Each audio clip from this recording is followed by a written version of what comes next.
The common question that gets asked in business is, why? That's a good question, but an equally valid question is, why not? Because, resilience, if you think of it in terms of the gold rush, then you'd be pretty depressed right now because the last nugget of gold would be gone. But the good thing is, with innovation, there isn't a last nugget. Every new thing creates 2 new questions and 2 new opportunities. The book is not really the container for the book. The book itself is the narrative.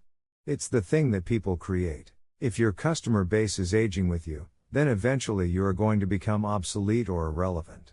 You need to be constantly figuring out who are your new customers and what are you doing to stay forever young. I strongly believe that missionaries make better products. They care more. For a missionary, it's not just about the business. There has to be a business, and the business has to make sense, but that's not why you do it. You do it because you have something meaningful that motivates you. I think there are going to be a bunch of tablet-like devices. It's really a different product category. I'm a big fan of all-you-can-eat plans, because they're simpler for customers.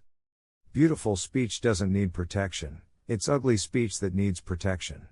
We have these cultural norms that allow people to say really ugly things.